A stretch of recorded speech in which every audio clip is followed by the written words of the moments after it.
Mirasee.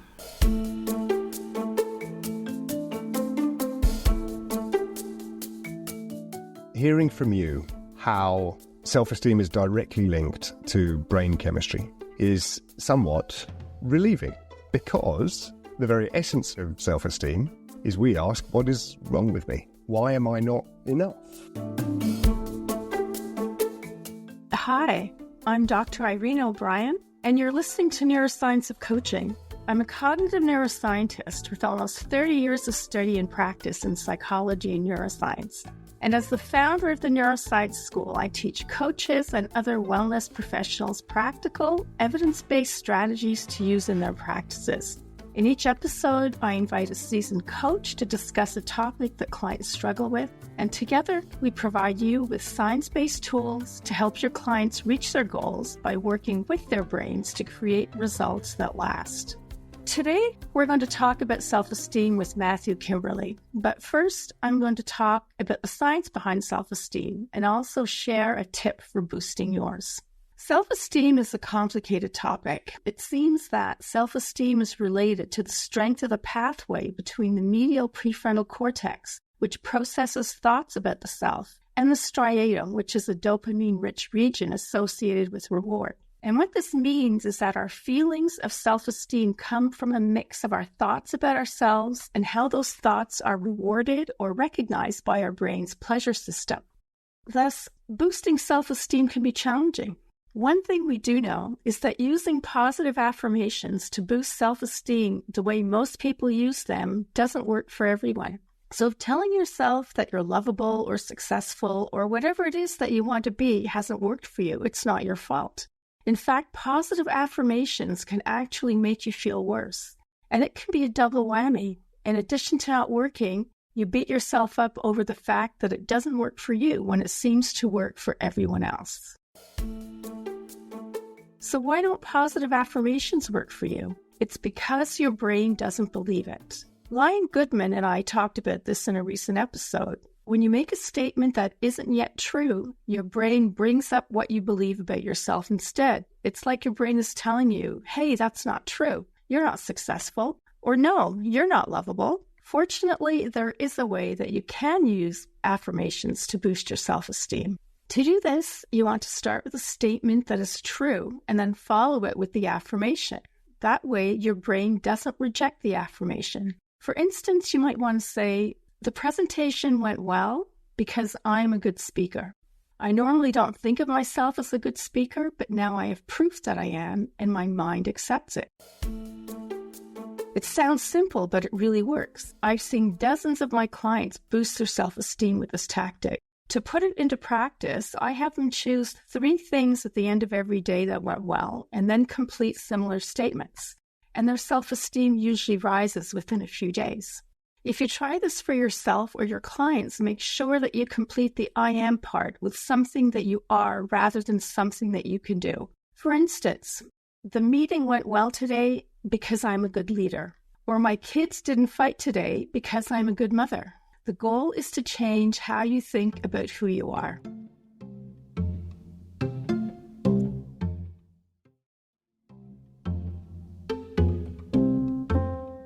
We've just scratched the surface about self-esteem. Let's bring our guest Matthew Kimberley into the conversation. Matthew is the Chief Owner Wrangler at Delightful Business, which is all about fun, freedom, and flow. He's also the author of Get an Effin' Grip and the creator of Delightful Emails and the School for Selling.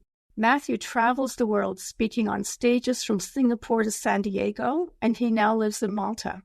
So before we start talking about self-esteem, will you tell us a little bit about your work and how you came to be doing it, Matthew? And maybe how you ended up in Malta?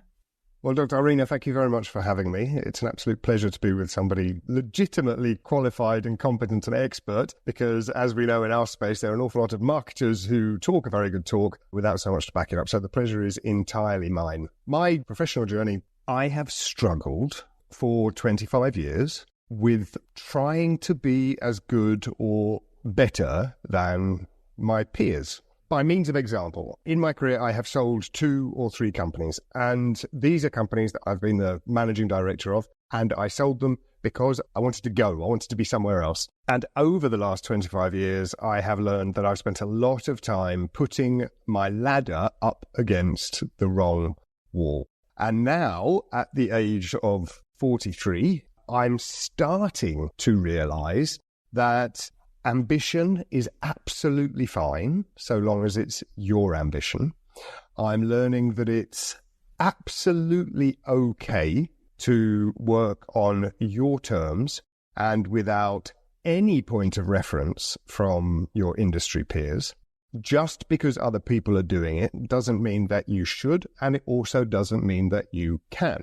We're all wired differently, and I have sat on hundreds of occasions in rooms with highly driven, highly ambitious business owners of all ilks, service businesses, consultancy businesses, brick and mortar businesses, coaching, consulting businesses, and I've thought, what's wrong with me? Why don't I want what everybody in this room claims to want? Why do I not get excited about having an 8-figure business? Am I perhaps afraid of the hard work? Because if somebody were to hand me the monthly dividends from an 8-figure business, I would be very happy. So I've enjoyed many successes, but I am in moments proud of myself for the life that I live, the things that I've done, the adventures that I've had. But I did spend a lot of time chasing other people's dreams. And so what I like to do now at Delightful Business, and the name chosen very specifically, is encourage others to pursue their own benchmarks, to create their own role, to participate in daily, weekly, monthly activities that they feel comfortable with or they can learn to feel comfortable with, but also critically to celebrate their success, whether their success is taking 4 days off a week or taking 1 day off a week, whether their success is bringing in $10 million in revenue this year or living very, very comfortably with $250,000 of company revenue. And over the years, I've taught people how to sell. I've taught people how to measure the metrics. I've taught people how to write emails. I've taught people how to run marketing campaigns. And I guess with age, as I start to enter my third act, as I step through the dark wood, I'm trying to do something a little bit more holistic when it comes to encouraging others who have perhaps had the same journey as me to identify the wall that they should be putting their ladder against. I love your story, Matthew, and how you finally figured out and what it is that you really want to do and that what lights you up, right? So I have a similar story. My first career was as a chartered accountant, and that wasn't me at all. And so then I went back to school to study psychology, neuroscience, and then I went into coaching. And then finally, I decided what I really love is neuroscience. I love reading about it. I love writing about it. I love talking about it. So this is where I am. This is what lights me up. So thank you for your story, Matthew. Well, thank you for inviting me to share. So, Matthew, what came up for you as you listened to my preamble about self-esteem? Now, I've struggled with self-esteem, I think, my entire life. And to hear and I've read up on it. I've done extensive therapy. I continue to do extensive therapy.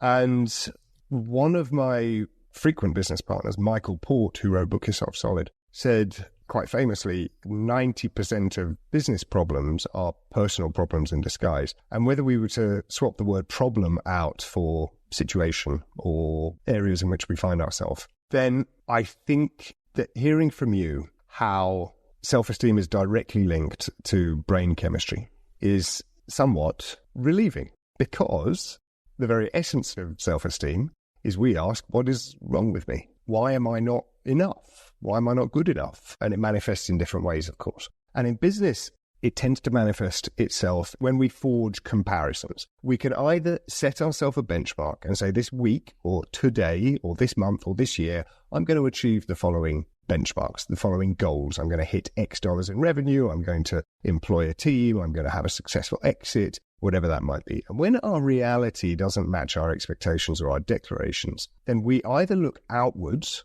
or we look inwards to find a reason for that. And sometimes we look in both situations. There was a COVID epidemic, or everybody else is doing it, I'm just not good enough. Or other people survived through COVID, but I didn't. So there's always this element of the single point of failure being the individual. And when you were giving your introduction, Dr. Irena, I really wanted to call from the hilltops that you can't be behind in your own journey. There's nothing that is pre-written. There's nothing predestined for the journey that you're on. You can make progress. Progress is never linear. If self-esteem is an issue for you, and if you are struggling with issues of self-esteem, you're absolutely categorically not alone. I face issues with self-esteem every day. I don't know a founder who doesn't suffer somewhat from the imposter syndrome, which is linked, I would say, in some ways to self-esteem. I got lucky. I'm the person who's going to get found out one day. How did I get this far without being discovered? Then know that you're not alone, and also know that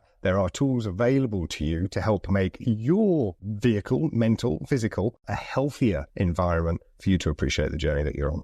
I like what you said, Matthew. We spend a lot of time comparing ourselves to others, and that is really damaging.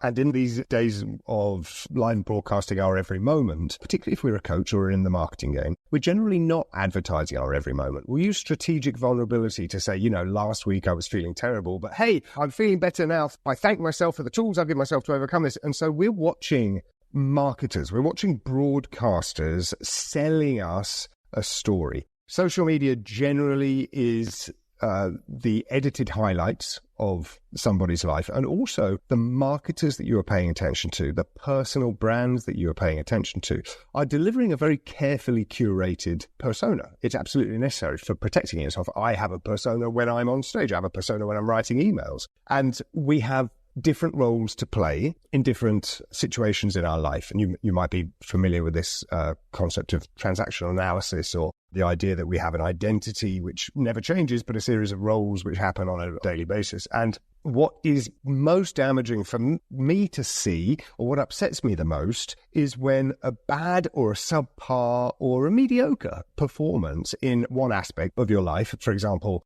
I was late for my gym appointment, does not mean that you are therefore a terrible human being. And if you flub a sales call or a presentation on stage, it doesn't mean that you're a worthless piece of crap who doesn't deserve any of the goodness that is out there. So we, by our very nature, compartmentalize how we present ourselves to the world. And I would be very happy if my children never went on social media. There's, for all of the good that there is out there, for many marketers or people who occupy a marketing role who are listening to us right now, you will be spending an awful lot of time watching other marketers tell you how great their life is, or watching other personal brands stepping down the steps of their private jet. And that's kind of poisonous. It's odious, I would say. I had a very fractious business relationship with my first business partner. He was a kind of mentor. I was in awe of him and intimidated by him, and I was rapidly climbing a ladder that was up against his wall. But he told me something really useful one day which stuck with me. I said, I'm off to an event, and I can't remember who the speaker was. Let's say it was Tony Robbins.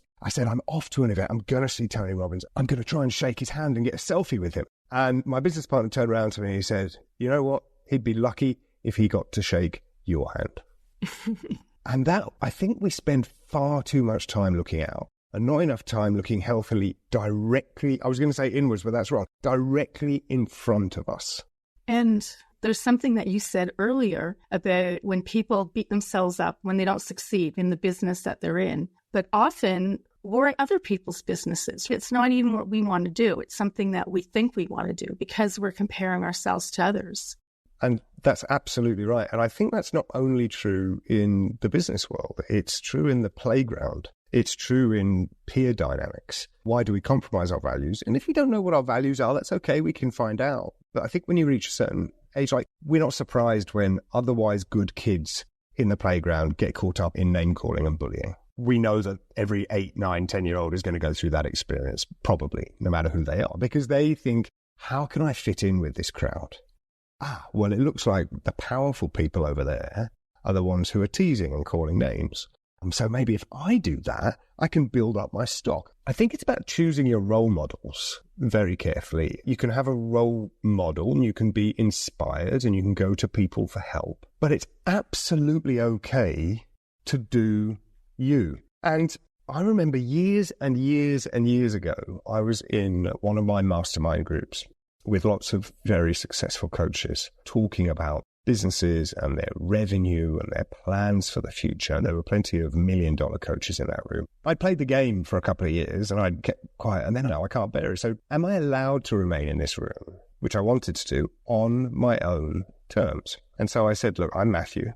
I'm an accidental entrepreneur. I'm a creative who has become a business owner, and I'm in this situation now, which I like very much. I said, I don't work many hours, and I've been stuck at about 30 grand a month for the last 3 or 4 years. And that was an unusual kind of statement for that room.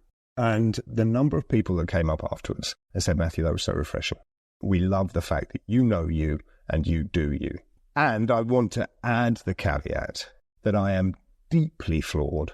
And if you were to ask me next week how life is, I might tell you it's utterly awful. Dr. Irena, thank you for asking. I don't got all the answers, but I am getting better at telling myself what you've got and what you want is okay.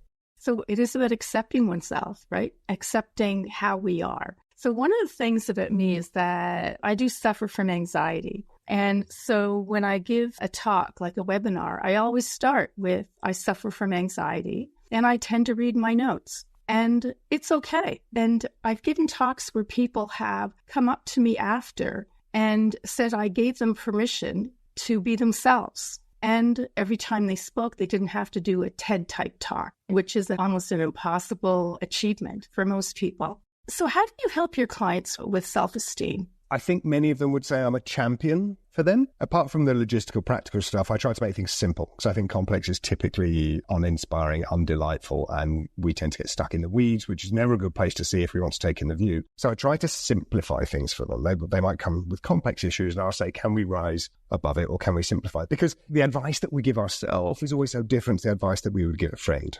We are generally much harder on ourselves. My therapist once put it, she said, feel free to desire anything and need nothing. And that was quite liberating. A desire is attractive. We move towards it. We become expansive with it. A need or a worry or a concern, or I must have a 6-figure launch next month, or then it becomes burdensome and miserable. So I think practically being okay with what you got, spending less than you earn, investing wisely for the future, taking some big punts sometimes because it's fun, and feeling free to desire everything and need nothing is a pretty good way of describing my philosophy for working with my clients. To summarize, really, you're saying that it's about accepting yourself, right? It's about accepting the way you are, which is really powerful. It gives you a lot of freedom when you do that.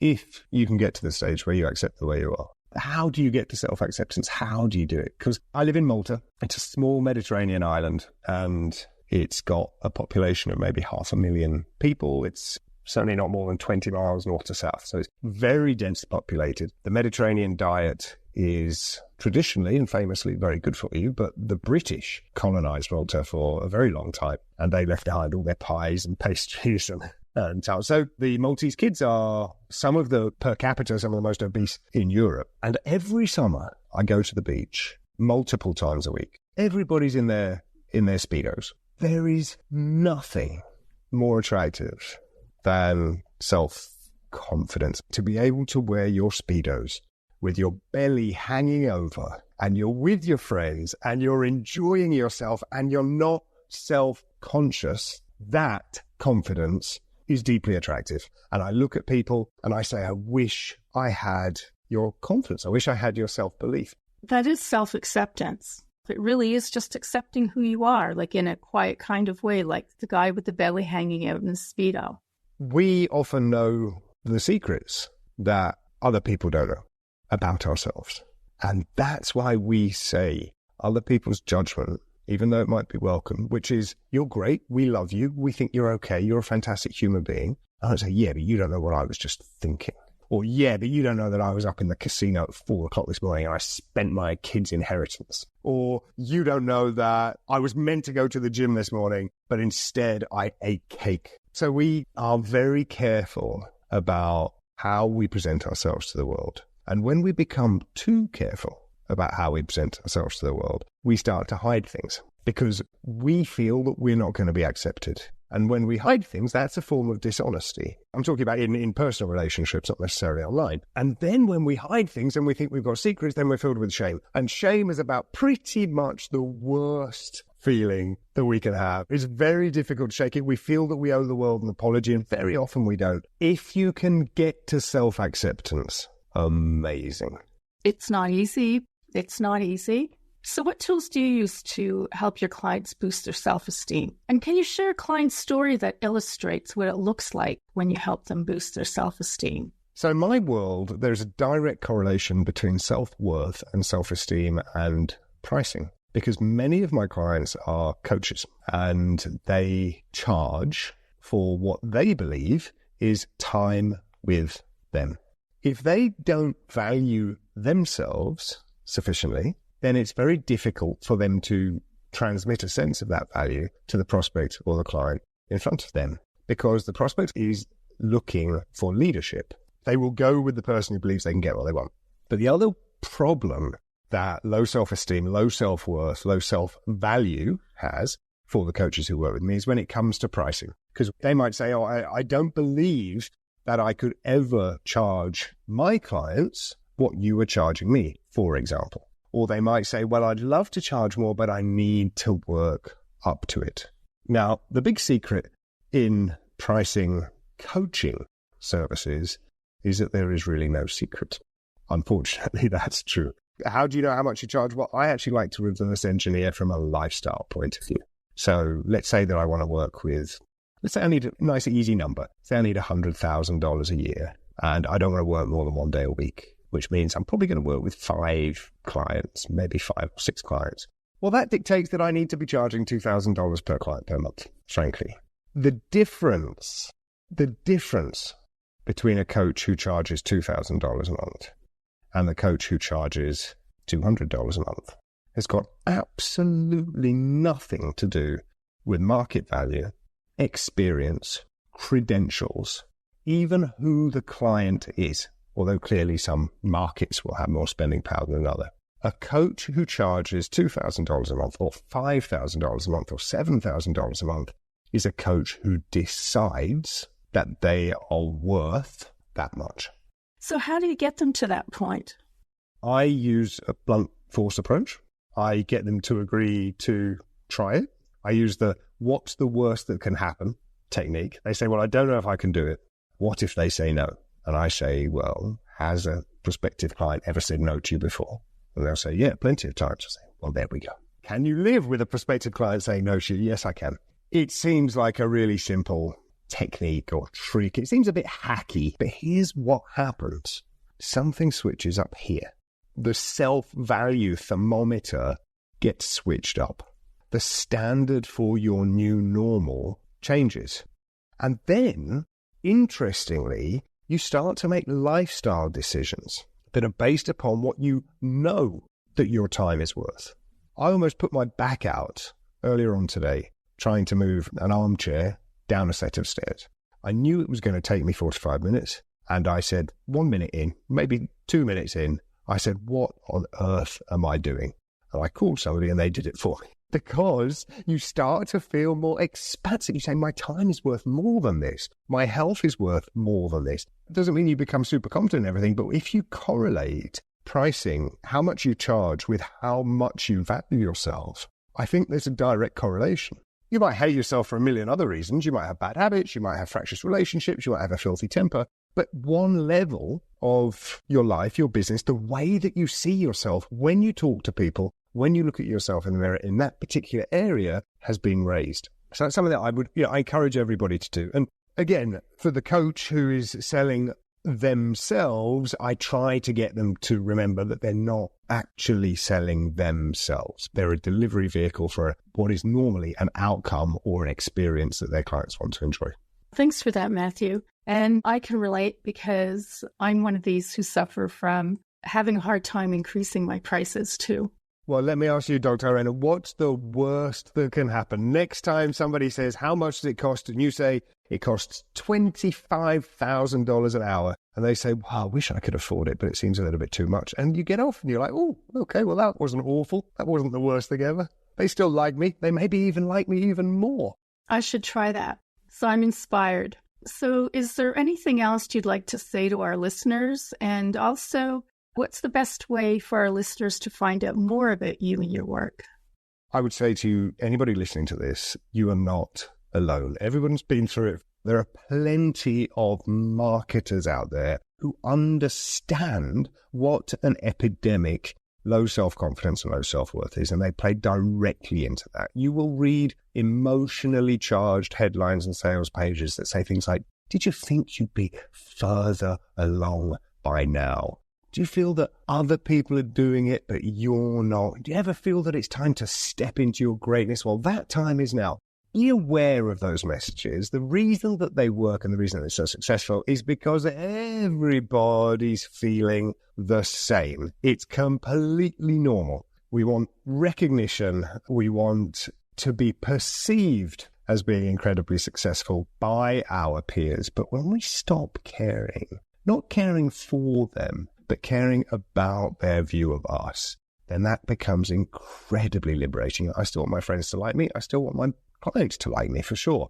But I found it was easier to do that when I liked myself. And when I was selling a narrative that wasn't congruent with what I actually valued, then there was immediate incongruence in the conversation that I was having with the people around me who wanted to become my clients. So I would say, look for somebody who is building a wall that you're very happy to put your ladder against. And the other thing I'd say is, it's okay to be inconsistent. What you might want right now is to make $1 million because it's going to solve your financial problems. And what you might want next year is to do nothing more than take a 9-month sabbatical and write your book. And all of those feelings are absolutely okay. And I'd be very happy to talk to you about my journey and your journey. You just go to delightfulbusiness.com and get on the mailing list over there. I do 90% of my most delightful work by email. It's my preferred way of corresponding with people. And when I gave myself permission to opt out from endless video broadcasts and social media shenanigans, that became a very delightful moment for me as well. So delightfulbusiness.com. So thank you so much, Matthew. This has been a really great conversation. So thank you all for listening. And remember that it is possible to boost your self-esteem if you work with your brain rather than against it. And try some of the techniques we talked about today, particularly the positive affirmation exercise I described at the top of the show. And again, the first part of your affirmation is a statement you already believe to be true. The second part is the obvious new belief you're fostering. And when you get this right, you'll experience an aha, which activates your brain's reward center. When it works for you, let me know in a comment.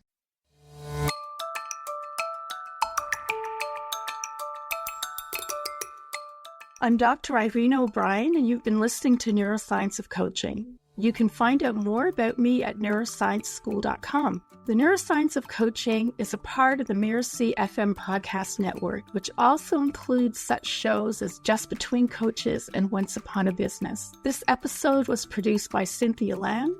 Danny Itty is our executive producer, and post-production was by Marvin Del Rosario. To make sure you don't miss great episodes coming up on Neuroscience of Coaching, please follow us on Mirasee FM's YouTube channel or your favorite podcast player. If you enjoyed the show, please leave us a comment or a star review. It's the best way to help us get these ideas out there to more people. Thanks, and we'll see you next time.